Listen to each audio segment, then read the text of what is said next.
Hello மக்களே, நம்ம சென்னைக்கு பக்கத்தில் இருக்க கைலாச கோனாவில் வந்து பார்த்திங்கன்னா இப்போ தண்ணியோட ஃப்ளோ வந்து ரொம்ப நல்லாவே இருக்குது. நீங்கள் யாருன்னா உங்கள் ஃபேமிலியோட இல்லை ஃப்ரெண்ட்ஸோட வந்து விசிட் பண்ணணும்னு நினச்சிங்கனாக்கா மறக்காமல் சீக்கிரமாக விசிட் பண்ணிவிடுங்க. உங்களுக்கு வியாசர்பாடியிலேருந்து கைலாச கோனா ஹில்ஸ் போகிறதுக்கு வந்து பார்த்திங்கன்னா ஒரு 2 hours ஆச்சு. எங்களுக்கு வந்து பார்த்திங்கன்னா இது ஒரு அப் அண்ட் டவுன் 170 கிலோமீட்டர் வருது.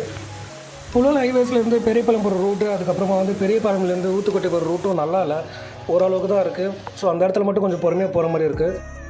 ஊத்துக்கோட்டையிலேருந்து அப்புறம் ரோடு நல்லாயிருக்கு கைலாச கோனாக்கு. ஸோ அந்த இடத்துல நல்லா ஃபாஸ்ட்டாக ட்ரை பண்ணிடலாம். பெரியவங்க கூட ஈஸியாக வந்து ரொம்ப மேலே ஏற வேண்டாம், ஈஸியாக நீங்கள் வந்து போயிட்டு அக்சஸ் பண்ணுற மாதிரி தான் இருக்குது. தண்ணி ஃப்ளோ கம்மியாகிறதுக்குள்ளே நீங்கள் ஒரு வாட்டி விசிட் பண்ணிட்டு என்ஜாய் பண்ணிட்டு வந்துடுங்க. இங்கே குரங்கு கூட்டம் ரொம்ப அதிகமாகவே இருக்குது. ஸோ முடிஞ்ச அளவுக்கு நீங்கள் உங்களோட திங்ஸ்லாம் வந்து உங்களுடைய கார்லேயே இல்லை சேஃப்டியான இடத்துல வச்சுட்டு போயிடுங்க. அண்ட் எந்த ஸ்நாக்ஸ் எடுத்துகிட்டு போனாலும் வந்து அதை பிடிங்கிடுதுங்க. ஸோ அதனால் வந்து அதெல்லாம் கேர்ஃபுல்லாக பார்த்துக்கோங்க. அண்ட் நீங்கள் வந்து சாப்பாடு வந்து நீங்கள் குளிக்க போகிறதுக்கு முன்னாடி வந்து சொல்லிட்டு போனீங்கன்னாக்கா உங்களுக்கு கீழே இருந்து செஞ்சு கொடுப்பாங்க. அப்படி இல்லைன்னா வேறு எங்கேயும் பெரிய லெவலுக்கு ஹோட்டல் இல்லை. நீங்கள் முடிஞ்சால் வந்து வரும்போது